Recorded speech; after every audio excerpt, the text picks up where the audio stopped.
ಆಗ್ತಾಯಿದೆ, ಆಪಲ್ಲಿ ತೋರಿಸ್ತಾ ಇದೆ, ನೋಡೋಣ.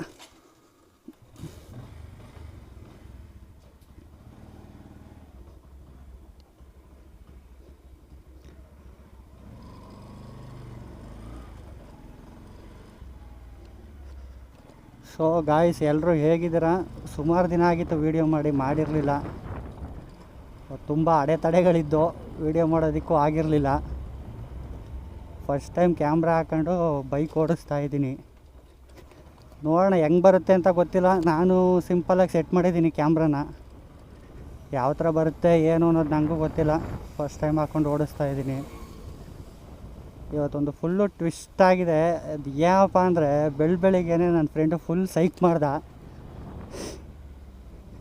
ಹೆಂಗೆ ಸೈಕ್ ಮಾಡ್ದೆ ಅಂದರೆ, ನಾನು ನೈಟು ಹೇಳಿದ್ದೆ ಅವನಿಗೆ, ಗುರು ನನ್ನ ಗಾಡಿ ಚೆನ್ನಾಗಿಲ್ಲ ಗುರು, ವರ್ಕ್ ಆಗ್ತಾಯಿಲ್ಲ ಕರೆಕ್ಟಾಗಿ ಗಾಡಿ, ಪ್ರಾಬ್ಲಮ್ ಇದೆ. ಈಗ ಸರ್ವಿಸ್ ಮಾಡಿಸೋ ಒಂದು 5-6 ಸಾವಿರ ಬೇಕು ನನ್ನ ಗಾಡಿಗೆ. ಸೊ ಫುಲ್ಲು ಎಲ್ಲ ಕ್ಲಚ್ ವೈರು, ಬ್ರೇಕು, ಪ್ಯಾಡು ಎಲ್ಲ ಹೋಗಿದೆ. ಗಾಡಿ ಇದೆ, ಅದನ್ನು ಎತ್ಕೊಂಡು ಓಡಿಸ್ತೀನಿ ಮಗ ಸರ್ವಿಸ್ ಮಾಡಿಸ್ಬಿಟ್ಟು ಅಂತ ಹೇಳ್ದೆ. ನೈಟು ಅಣ್ಣ ಹೇಳ್ದ, ಓಕೆ ಗುರು ನನ್ನ ಗಾಡಿನೇ ಇದೆಯಲ್ಲ ಗುರು, ನನ್ನ ಗಾಡಿ ತಗೊಂಡು ನಾನು ಹೋಗ್ತೀನಿ ಗುರು, ಅವ್ನ ಗಾಡಿ ನೀನು ಎತ್ಕೊ ಓಡಿಸು ಅಂದಿದ್ದಾನೆ. ಬೆಳಿಗ್ಗೆ ಹೋಗಿ ನಮ್ಮ ಪ್ರವೀಣ್ ಅವ್ರ ಮನೆ ಹತ್ರ ಗಾಡಿ ನಿಲ್ಲಿಸಿ ಫೋನ್ ಮಾಡ್ತೀನಿ. ಆಗಲೂ ಕೂಡ ಹೇಳಿಲ್ಲ ಗುರು ನಾನು ಗಾಡಿ ಎತ್ಕೊಂಡು ಹೋಗಿದ್ದೀನಿ ಅಂತ. ಸೊ ಅಲ್ಲಿ ಗಾಡಿ ನಿಲ್ಲಿಸಿ ಅವ್ರ ಮನೆ ಹತ್ರ ನಡ್ಕೊಂಡು ಹೋಗಿ ಅದು ಹೋಗಿ ನೋಡಿದ್ರೆ ಫುಲ್ಲು ಟ್ವಿಸ್ಟು ಗುರು. ಗಾಡಿನೂ ಇಲ್ಲ, ಅವನೂ ಇಲ್ಲ. ಸೊ ಮತ್ತೆ ಅವನು ಫೋನ್ ಮಾಡಿದ್ರೆ ಅಣ್ಣಂಗೆ, ಇಲ್ಲ ಗುರು ಗಾಡಿ ಬೆಳಗ್ಗೆ ನಂದು ಸ್ಟಾರ್ಟ್ ಆಗಿಲ್ಲ, ಮತ್ತೆ ಅವನ ಗಾಡಿನೇ ಎತ್ಕೊಂಡು ಬಂದಿದ್ದೀನಿ ಅಂತ. ದೇವ್ರು ನಿನ್ಗೆ ಒಳ್ಳೇದು ಮಾಡ್ತದ, ನಿನ್ನ ಜನ್ಮಕ್ಕೆ ಹೋಗು. ಸೊ ನೋಡೋಣ, ಇನ್ನೊಂದು 100 ರೂಪಾಯಿಗೆ ಹಾಕ್ಸೋಣ. ಇವತ್ತು ನಾಳೆ ಓಡಾಡೋದಕ್ಕೆ ಬೇಕು ಪೆಟ್ರೋಲ್ ಹಾಕಿಸ್ಕೊಂಡಿದ್ರೆ ಉತ್ತಮ. ಸೊ ಗಾಡಿ ಟೈರ್ ಅಂತೂ ಚೇಂಜ್ ಮಾಡಿಸಿದ್ದೀನಿ. ಟೈರ್ಗೇ 2300 ರೂಪಾಯಿ ಆಯಿತು ಗುರು. ಅರ್ಧ ದುಡ್ಡು ಟೈರ್ಗೆ ಹೋಗಿದೆ. ಈಗ ನೋಡಬೇಕು ಏನೇನಾಗುತ್ತೋ ಮುಂದೆ, ಇನ್ನೂ ಏನೇನಾಗುತ್ತೋ ಏನೋ ಗೊತ್ತಿಲ್ಲ. ಸೊ ನಮಗೆ ಸಪ್ರೇಟ್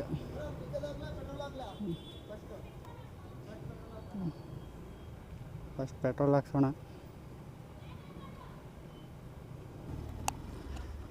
ಸೊ ಪೆಟ್ರೋಲ್ ಹಾಕಿದ ಕೆಲಸ ಆಯಿತು ಗುರು.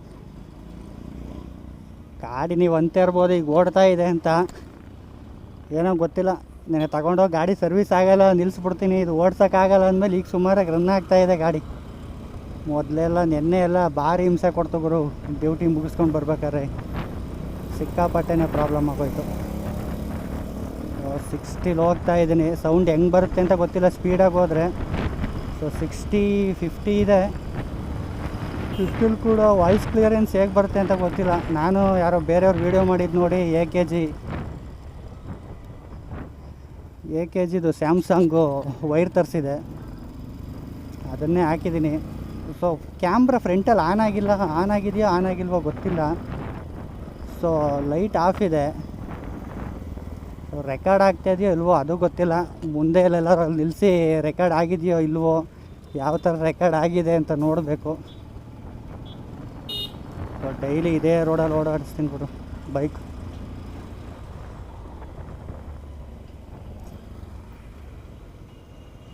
ಭಗವಂತ ಕಾಪಾಡಪ್ಪ, ದುಡ್ಡು ಮಾಡೋ ದಾರಿ ತೋರ್ಸಪ್ಪ ಅಂತ ಹೇಳ್ಬೇಕಷ್ಟೇ. ಈಗ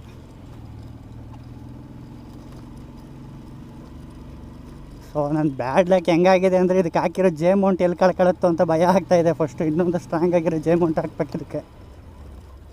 ಯಾಕಂದರೆ ನಮ್ಮ ರೋಡೆಲ್ಲ ಫುಲ್ಲು ಅಫಿಷಿಯಲ್ ರೋಡ್ ಗುರು.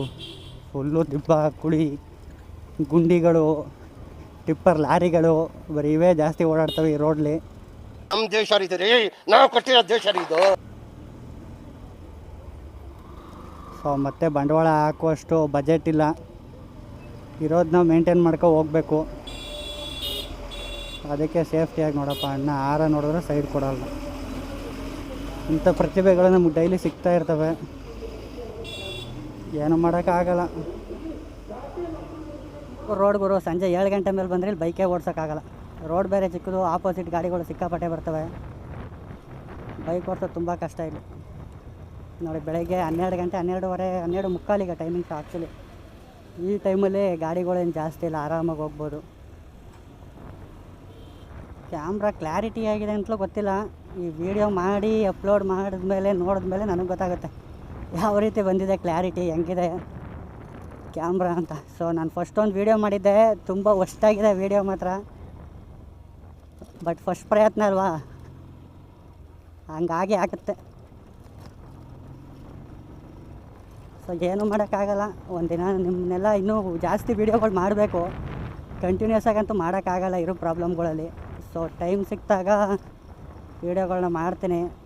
ಇಂದು ನಾನು ಯಾರು, ನಮ್ಮ ಫ್ರೆಂಡ್ಸು, ನಮ್ಮೂರು, ನಾನು ಹೋಗೋ ಕಂಪ್ನಿ, ಅಲ್ಲಿ ನಡೆಯೋ ಘಟನೆಗಳು ಫುಲ್ಲು ಎಲ್ಲ ಟ್ವಿಸ್ಟ್ ಮೇಲೆ ಟ್ವಿಸ್ಟ್ ಇರುತ್ತೆ. ಯಾಕಂದರೆ ಈಗ ಆಲ್ರೆಡಿ ನಮ್ಮ ಮೇಲೆ ದರಿದ್ರ ದಂಡಯಾತ್ರೆ ಮಾಡ್ತಾಯಿದೆ. ಯಾವ ಥರ ದರಿದ್ರ ದಂಡಯಾತ್ರೆ ಮಾಡ್ತಾಯಿದೆ ಅಂತ ಹೇಳಬೇಕು. ಇದೊಂದು ಬದುಕಿ, ಇದೊಂದು ಜನ್ಮವೇ, ಎಂತಹ ದುರ್ವಿಧಿ, ಇದೆಂತಹ ದುರ್ವಿಧಿ. ಒಬ್ಬ ಮನುಷ್ಯನಿಗೆ ಒಂದು ಸಲ ಕಷ್ಟ ಅನ್ನೋದು ಬಂದರೆ ಯಾವ ಥರ ಹಾಕೊಂಡು ಗುಮ್ಮುತ್ತೆ ಅನ್ನೋದ ತೋರಿಸ್ಕೊಡ್ಬೇಕು ಎಲ್ಲರಿಗೂ.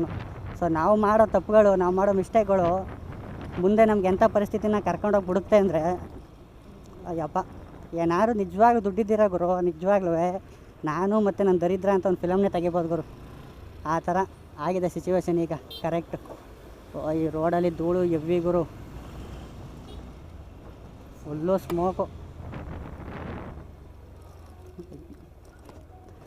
ಅಮ್ಮ ತಾಯಿ ಕಾಪಾಡವ.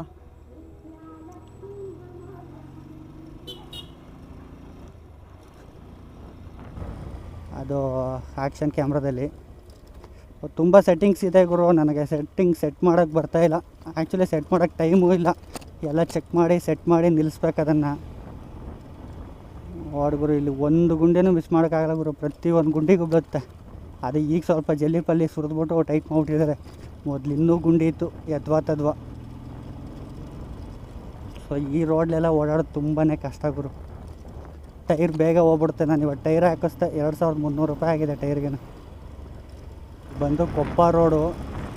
ಈ ರೋಡ್ ಪರವಾಗಿಲ್ಲ, ಬಟ್ ಇದು ಅಷ್ಟೇ. ಬಟ್ ಪರವಾಗಿಲ್ಲ, ಆ ಕಡೆ ರೋಡ್ಗಳಿಗೆ ಹೋಲಿಸ್ಕೊಂಡ್ರೆ ಕೊಪ್ಪ ರೋಡ್ ಸ್ವಲ್ಪ ಸುಮಾರಾಗಿದೆ. ಇದು ಯಾವತ್ತು ಕಿತ್ತು ಉದುರೋಗುತ್ತೋ ಗೊತ್ತಿಲ್ಲ. 3 ವರ್ಷ ಆಗಿದೆ. 3 ವರ್ಷದಲ್ಲಿ ಏನು ಜಾಸ್ತಿ ಖರ್ಚು ಬಂದಿಲ್ಲ. ಬಟ್ ಗೇರ್ ಬಾಕ್ಸ್ ಮಾತ್ರ ಫುಲ್ಲು ಅಷ್ಟು ಗುರು. ಸಿಕ್ಕಾಪಟ್ಟೆ ಬೈಬೇಕನ್ಸುತ್ತೆ ಬಜಾಜವ್ರಿಗೆ ಗೇರ್ ಬಾಕ್ಸ್ ನೋಡಿದಾಗ. ನೀನು ಏನೇ ಮಾಡು, ಗೇರ್ ಬಾಕ್ಸ್ ಮಾತ್ರ ತಿಂಗಳು ಸರ್ವಿಸ್ ಮಾಡಿಸ್ದಾಗೆಲ್ಲ ಕ್ಲಚ್ ವೈರ್ ಚೇಂಜ್ ಮಾಡಿಸ್ಬೇಕು. ನನ್ನನ್ನು ಬಿಟ್ಟು ಬೇರೆ ಯಾರು ಒಂದು ಸ್ವಲ್ಪ ತಕ್ಕ ಮಟ್ಟ ಗಾಡಿ ಓಡಿಸೋರು, ಹೊಸಬ್ರು ಕಲ್ತಿರೋರು ನನ್ನ ಗಾಡಿ ಕೊಟ್ಟರೆ 3 ದಿನದಲ್ಲಿ ಗೇರ್ ಬಾಕ್ಸ್ ತಿರ್ಸ್ತಾರೆ ಬಿಡು. ಅಷ್ಟು ವರ್ಷಾಗಿದೆ ಗೇರ್ ಬಾಕ್ಸ್ ಮಾತ್ರ. ಚೆನ್ನಾಗಿ ಓಡಿಸೋ ನನ್ನ ಫ್ರೆಂಡ್ಸೇ ಓಡಿಸಲ್ಲ ಗುರು ಒಂದೊಂದ್ಸಲಿ. ಅಷ್ಟು ಲೋ ಕ್ಲಾಸ್ ಆಗಿದೆ ಗೇರ್ ಬಾಕ್ಸ್ ಒಂದು. ಅದು ಬಿಟ್ಟರೆ ಗಾಡಿ ಎಲ್ಲ ಗಟ್ಟಿಮುಟ್ಟಿಯಾಗಿದೆ. ಗಾಡಿ ಬಗ್ಗೆ ಮಾತಾಡೋಂಗಿಲ್ಲ, ಬರೀ ಗೇರ್ ಬಾಕ್ಸ್ ಮಾತ್ರ ಪ್ರಾಬ್ಲಮ್.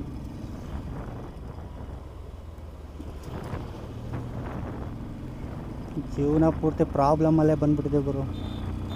ಪ್ರಾಬ್ಲಮ್ಸ್ ಇಲ್ಲ ಅಂದರೆ ಜೀವನನೇ ಇಲ್ಲ. ಪ್ರಾಬ್ಲಮ್ಸೇ ನಮ್ಮ ಜೀವನ ಆಗಿದೆ.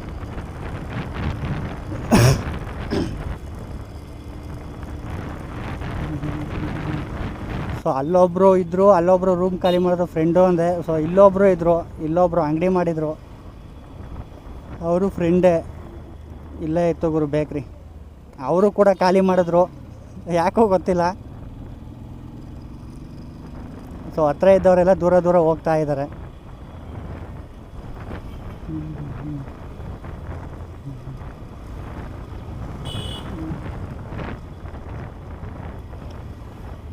ಓಕೆ, ಫಸ್ಟ್ ವೀಡಿಯೋ ಅಲ್ವಾ, ಹೇಗೆ ಬಂದರೂ ಓಕೆನೇ. ಮುಂದೆ ಇಂಪ್ರೂವ್ಮೆಂಟ್ ಆಗುತ್ತೆ. ಒಂದೇ ರಾತ್ರಿಲಿ ಎಲ್ಲ ಆಗೋಗ್ಬೇಕು ಅಂದರೆ ಏನೂ ಆಗಲ್ಲ ಗುರು. ಒಂದಲ್ಲ ಒಂದು ದಿನ ಆಗುತ್ತೆ. ಸೊ ಅಲ್ಲಿಗಂಟ ಸ್ವಲ್ಪ ತಾಳ್ಮೆ ಇರಬೇಕು. ನಮ್ಮ ಈಗಿನ ಇವ್ರಿಗೆ ತಾಳ್ಮೆ, ಪೇಷನ್ಸು ಏನೂ ಇಲ್ಲ. ಎಲ್ಲ ಅಲ್ಲಲ್ಲೇ ಆಗಿಬಿಡ್ಬೇಕು ಅಂತಾರೆ. ಯಾವುದೂ ಅಲ್ಲಲ್ಲೇ ಆಗಲ್ಲ ಗುರು. ಸ್ವಲ್ಪ ಕಾಯಬೇಕು. ನಮ್ಮ ಟೈಮ್ ಕೆಡ್ತಾಗಿರ್ಬೋದು, ಮುಂದೆನೂ ಇದೇ ಕೆಟ್ಟ ಟೈಮು ಮುಂದುವರಿಯುತ್ತೆ ಅಂತ ಹೇಳೋಕ್ಕಾಗಲ್ಲ. ಮುಂದೆ ಒಳ್ಳೆ ದಿನ ಬಂದರೂ ಬರುತ್ತೆ. ಸೊ ಒಳ್ಳೆ ದಿನಕ್ಕೋಸ್ಕರ ಕಾಯಬೇಕು. ಸೊ ನಮಗೆ ತಾಳ್ಮೆ ಸಿಕ್ಕಾಪಟ್ಟೆ ಇದೆ, ಬೇಜಾನ್ ಪೇಷನ್ಸ್ ಇದೆ. ಕಾಯೋಣ ಒಳ್ಳೆ ದಿನಕ್ಕಂಟ. ಇವತ್ತೆಲ್ಲ ನಾಳೆ ಬಂದೇ ಬರುತ್ತೆ, ವೆಯ್ಟ್ ಮಾಡೋಣ. ಮುಂದೆ ಒಂದು ಮನೆ ಸಿಗುತ್ತೆ, ಖಾಲಿ ಮನೆ ತೋರಿಸ್ತೀನಿ ನೋಡಿ. ಕಡಿಮೆ ಇರುತ್ತೆ ಬಾಡಿಗೆ ಆ್ಯಕ್ಚುಲಾಗಿ. ಯಾರು ಬ್ಯಾಚುಲರ್ಸು ಇದ್ದರೆ, ಬರೀ ಬ್ಯಾಚುಲರ್ಸ್ ಮಾತ್ರ, ಬೇರೆ ಯಾರೂ ಆಗಲ್ಲ. ಸೊ ಬ್ಯಾಚುಲರ್ಸ್ ಇದ್ದರೆ ಆ ಮನೆ ಕಡಿಮೆ ರೇಟಿಗೆ ಸಿಗುತ್ತೆ. ಯಾರು ಬರ್ಬೋದು ಬ್ಯಾಚುಲರ್ಸು, ಮುಂದೆ ಸಿಗುತ್ತೆ ತೋರಿಸ್ತೀನಿ. ಸೊ ಇಲ್ಲಿ ಇದು ಆ್ಯಕ್ಚುಲಿ ಸ್ಮಶಾನ. ಇಲ್ಲಿಂದ ಇಲ್ಲಿ ಮನೆ ಖಾಲಿ ಇದೆ. ಇದು ಈ ಸ್ಮಶಾನದ ಪಕ್ಕದಲ್ಲಿ ಇಲ್ಲೇ ಮನೆ ಇದೆ. So 2 BHK. ಯಾರು ಬರೋರಿದ್ರೆ ನೋಡ್ರಪ್ಪ, ಧೈರ್ಯ ಇರೋರು ನೈಟ್ ಟೈಮ್ ಬನ್ನಿ. ಮನೆ ಮೋಸ್ಟ್ಲಿ ಕಮ್ಮಿಗೆ ಕೊಡ್ತಾರೆ ಅನಿಸುತ್ತೆ ಆ್ಯಕ್ಚುಲಾಗಿ. ಮನೆ ಏನೋ ದೊಡ್ಡದಾಗಿದೆ, ಪಕ್ಕದಲ್ಲಿ ಸ್ಮಶಾನನೂ ಇದೆ ಗುರು. ನೈಟು ಮೀಟ್ರ್ ಬೇಕು ಗುರು, ನೈಟ್ ಹೊತ್ತು ಇರೋದಕ್ಕೆ. ಒಬ್ಬೊಬ್ಬರೇ ಇರ್ತೀನಿ ಅಂದ್ರಂತೂ ಆಗೋದೇ ಇಲ್ಲ ಅದು. ಸೊ ನಮ್ಮ ಫ್ರೆಂಡ್ಸು ಮನೆ ಹುಡುಕ್ತಾ ಇದ್ದಾರೆ, ಅವ್ರಿಗೊಂದು ಸ್ವಲ್ಪ ತೋರಿಸ್ಬೇಕು. ಮಚ್ಚ ಇಂಥದ್ದೊಂದು ರೂಮ್ ಇದೆ ನೋಡು ಮಚ್ಚ, ಮಾಡ್ಕೊತೀರಾ ಅಂತ. ಪಕ್ಕ ಮಕ್ಕೋಗಿತಾರೆ ಗುರು. ಉದ್ಧಾರ ಮಾಡು ಅಂದರೆ ಹಾಳು ಮಾಡ್ತೀಯಲ್ಲ ಮನೆ ಹಾಳ ಅಂತ.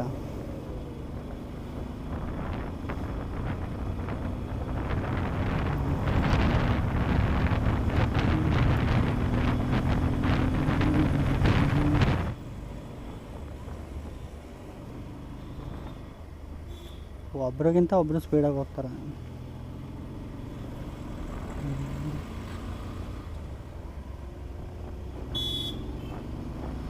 ಸೊ ಇದು ಬರೀ ಟ್ರಯಲ್ ಅಷ್ಟೇ.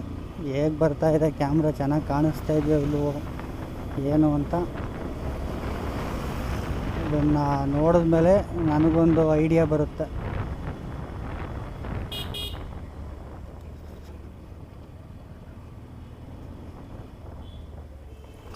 ನೋಡೋಣ, ಆಮೇಲೆ ಗೊತ್ತಾಗುತ್ತೆ ಹೇಗೆ ಬಂದಿದೆ ಅಂತ. ಅಲ್ಲಿ ಮುಂದೆ ಅಂಗಡಿ ಹತ್ರ ನಿಲ್ಲಿಸಿ ನೋಡ್ತೀನಿ. ನೋಡಿದ್ರೆ ಒಂದು ಐಡಿಯಾ ಬರುತ್ತೆ ಏನು ಮಾಡಬೇಕು, ಹೇಗೆ ಮಾಡಬೇಕು ಅಂತ. ಅಲ್ಲಿ ಮುಂದೆ ಗ್ರೀನ್ ಕಲರ್ ಕಾರ್ ಕಾಣಿಸ್ತಾಯಿದೆ ನಿಮಗೆ, ಅಲ್ಲೇ ನಮ್ಮ ಕಂಪ್ನಿ ಇರೋದು. ಸೊ ಇಲ್ಲೇ ಸ್ಟಾಪ್ ಮಾಡಿ ಕ್ಯಾಮ್ರಾ ಬಿಚ್ಚಾಕೋಣ. ಅಲ್ಲಿ ಬಿಡೋದಿಲ್ಲ ಮುಂದಕ್ಕೆ ಕ್ಯಾಮ್ರಕ್ಕೆ, ಅದಕ್ಕೆ ಅಷ್ಟೆ.